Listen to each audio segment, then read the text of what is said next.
ಈಗ D K Shivakumar ಅವ್ರಿಗೆ ಅಸ್ಸಾಂ ಅವ್ರಿಗೆ ಹಾಕಿದ್ರು. ಅಸ್ಸಾಮಲ್ಲಿ ಫುಲ್ ಟೈಮ್ ಕೆಲಸ ಮಾಡಿದ್ರು. ಏನು ದಬ್ಬಾಕಿದ್ರು, ಏನಾಯ್ತಲ್ಲಿ? ಈ ಬೈ ಎಲೆಕ್ಷನ್ನು ಯಾರೋ ತೀರ್ಕೊಂಡಿದ್ರು ಮಲ್ಲಿಕಾರ್ಜುನವರು ಮತ್ತು ಮೇಟಿಯವರು.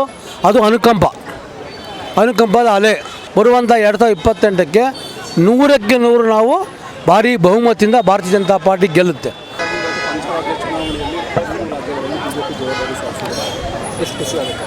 ಇವತ್ತು ಭಾಳ ಒಂದು ಸಂತೋಷ.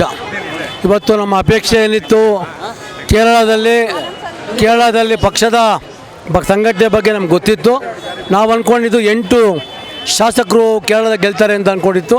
ಇನ್ನು ತಮಿಳುನಾಡಲ್ಲೂ ಕೂಡ BJP ನಮಗೆ ಅಷ್ಟು ಆ್ಯಕ್ಟಿವ್ ಇಲ್ಲ. NDA ಸರ್ಕಾರದಲ್ಲಿ ನಾವು ಮತ್ತೊಮ್ಮೆ ಅಧಿಕಾರಕ್ಕೆ ಬರ್ತೀವಿ ಅಂತ ಇತ್ತು.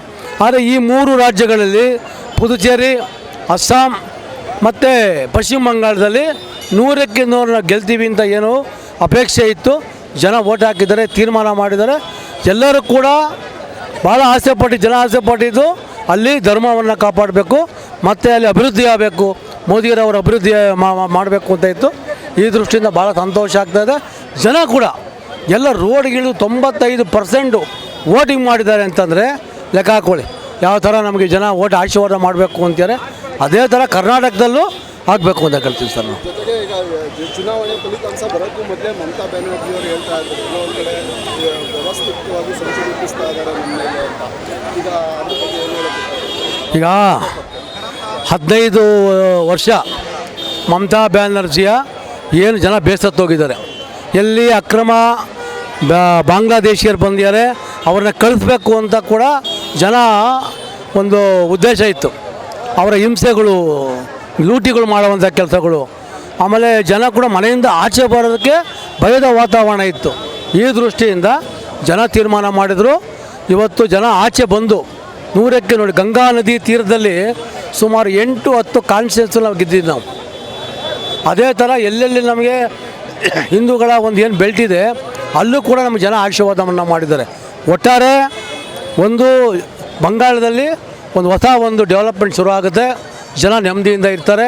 ಇವತ್ತೇನು ನಮಗೆ ಬಾರ್ಡರ್ ಸಮಸ್ಯೆಗಳಿದೆ, ಬಾಂಗ್ಲಾದೇಶ ಮತ್ತು ವೆಸ್ಟ್ ಬೆಂಗಾಲು, ಇದ್ರ ಮಧ್ಯೆ ಜನ ಇವತ್ತು ಯಾರ್ಯಾರು ಅಕ್ರಮ ಬಂದಿದ್ದಾರೆ ಫಸ್ಟು ಅವ್ರನ್ನ ಆಚೆಗೆ ಹೋಗೋ ಥರ ಲಾಸ್ಟ್ ಕೂಡ ಒಂದು ವಾರ್ನಿಂಗ್ ಕೂಡ ಆಗುತ್ತೆ.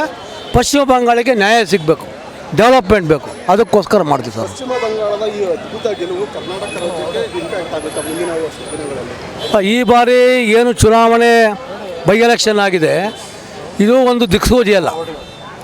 ಈ ಬೈ ಎಲೆಕ್ಷನ್ನು ಯಾರೋ ತೀರ್ಕೊಂಡಿದ್ರು ಮಲ್ಲಿಕಾರ್ಜುನವರು ಮತ್ತು ಮೇಟಿಯವರು. ಅದು ಅನುಕಂಪದ ಅಲೆ ನಮ್ಮದು ಪ್ರಯತ್ನ ಇತ್ತು. ಆದರೆ ಮುಂದಿನ ಈ ಚುನಾವಣೆಯಲ್ಲಿ ಬರುವಂಥ 2028ಕ್ಕೆ 100ಕ್ಕೆ 100 ನಾವು ಭಾರಿ ಬಹುಮತದಿಂದ ಭಾರತೀಯ ಜನತಾ ಪಾರ್ಟಿ ಗೆಲ್ಲುತ್ತೆ. ಯಾಕೆ ನಮ್ಮ ಸರ್ಕಾರ ಇದ್ದಾಗ 18 ಬೈ ಎಲೆಕ್ಷನ್ ಆಯಿತು. 18 ಬೈ ಎಲೆಕ್ಷನ್ ನಾವು ಗೆದ್ದಿದ್ದೀವಿ ನಾವು. ಬೈ ಎಲೆಕ್ಷನ್ ಕಾಮನು, ಎಲ್ಲೇ ಯಾವ ಅಧಿಕಾರ ಇರುತ್ತೆ ಅಲ್ಲಿಗೆ ಕೆಲಸವನ್ನು ಮಾಡ್ತಾರೆ ಜನ, ಮತ್ತು ಓಟ್ ಹಾಕುವಂಥ ಕೆಲಸ ಮಾಡ್ತಾರೆ. ಆದರೆ ಇವತ್ತು ಈ ಸರ್ಕಾರ ಅಭಿವೃದ್ಧಿಹೀನವಾಗಿದೆ, ಬರೀ ಕರಪ್ಟ್ ಸರ್ಕಾರ ಆಗಿದೆ, ಲೂಟಿಗೋರ ಸರ್ಕಾರ ಆಗಿದೆ. ಆ ದೃಷ್ಟಿಯಿಂದ ಮುಂದಿನ ದಿನಗಳಲ್ಲಿ ನಾವು 100ಕ್ಕೆ 100 ನಾವು ಭಾರತೀಯ ಜನತಾ ಪಾರ್ಟಿ ಕರ್ನಾಟಕದಲ್ಲಿ ಗೆಲ್ತೀವಿ ನಾವು. ಜೊತೆಗೆ ಡಿ ಕೆ ಶಿವಕುಮಾರ್ ಅವರು ಕೂಡ ಇವತ್ತು ಪಶ್ಚಿಮ ಬಂಗಾಳ ಎಲೆಕ್ಷನ್ ರಿಸಲ್ಟ್ ಬಗ್ಗೆ ಹೇಳಿದ್ದಾರೆ. ಚುನಾವಣಾ ಆಯೋಗನ ಎಲ್ಲ ಒಂದು ಕಡೆ ಕೇಂದ್ರ ಸರ್ಕಾರ ಮಿಸ್ಯೂಸ್ ಮಾಡ್ಕೊಂಡಿದೆ. ಈಗ ಡಿ ಕೆ ಶಿವಕುಮಾರ್ ಅವ್ರಿಗೆ ಅಸ್ಸಾಂ ಅವ್ರಿಗೆ ಹಾಕಿದ್ರು. ಅಸ್ಸಾಮಲ್ಲಿ ಫುಲ್ ಟೈಮ್ ಕೆಲಸ ಮಾಡಿದ್ರು. ಏನು ದಬ್ಬಾಕಿದ್ರು, ಏನಾಯ್ತಲ್ಲಿ? ಜನ ಆಶೀರ್ವಾದ ಮುಂದೆ ಇವ್ರು ಏನೂ ನಡೆಯಲ್ಲ. ಇವತ್ತು ಭಾಳ ಚುನಾವಣೆಗೆ ಮಮತಾ ಬ್ಯಾನರ್ಜಿ ಸುಪ್ರೀಂ ಕೋರ್ಟ್ಗೆ ಹೋದರು. ಸುಪ್ರೀಂ ಕೋರ್ಟ್ ಏನೋ ಆದೇಶಗಳು ಮಾಡಿಸಿದ್ರು. ಇಡೀ ದೇಶ ಪಶ್ಚಿಮ ಬಂಗಾಳ ಚುನಾವಣೆ ನೋಡ್ತಾಯಿತ್ತು ಯಾವ ಥರ ಮಾಡ್ತಾರೆ ಅಂತ. ಕಾನೂನು ರೀತಿ ನಡಿಬೇಕು ಅಂತ ಕೂಡ ಹಿಂದೆ ಆದೇಶ ಆಗಿದೆ. ಈ ದೃಷ್ಟಿಯಿಂದ ಇವತ್ತು ದೇಶ ಏನು ನೋಡ್ತಾಯಿದ್ರು ಅದೇ ಥರ ಜನ ಧೈರ್ಯ ಬಂದು 99% ಕೆಲವು ಕಡೆ ಓಟ್ ಆಗಿದೆ.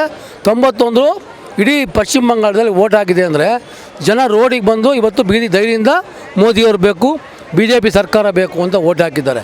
ಅದು ಬಿಟ್ಟು ಇಲ್ಲಿ ಕೂತ್ಕೊಂಡು ಎಲ್ಲೋ ಕೂತ್ಕೊಂಡು ಮಾತಾಡೋದು ಯಾರೂ ಮಾತಾಡಬಾರ್ದು. ಇವತ್ತು ಎಲ್ಲೋ ಒಂದು ಕಡೆ ಇವರು ಮೈನಾರಿಟಿ ಮೇಲೆ ಕ್ರಮ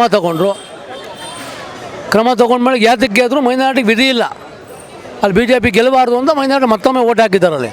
ಅದು ಬಿಟ್ಟರೆ ಈ ನೆಕ್ಸ್ಟ್ ಎಲೆಕ್ಷನ್ ಆಗಲಿ ಜನ ತೀರ್ಮಾನ ಮಾಡ್ತಾರೆ ಇವತ್ತು ಯಾರು ಒಳ್ಳೆಯವರು, ಯಾವ ಸರ್ಕಾರ ಚೆನ್ನಾಗಿತ್ತು. ಜನ ಬೆಂಗಳೂರಿನಲ್ಲಿ ಇವತ್ತು ನರಳ್ತಾ ಇದ್ದಾರೆ, ಸಮಸ್ಯೆಗಳು ಸಿಕ್ಕಾಪಟ್ಟೆ ಇದೆ. ಕಾಂಗ್ರೆಸ್ ಶಾಸಕರೇ ಬೇಡ ಸವಾಸ ಅಂತಾರೆ. ಈ ಪರಿಸ್ಥಿತಿ ಆಗಿದೆ. ಮತ್ತೊಮ್ಮೆ ಅಧಿಕಾರಕ್ಕೆ ಬರ್ಸೋಣ.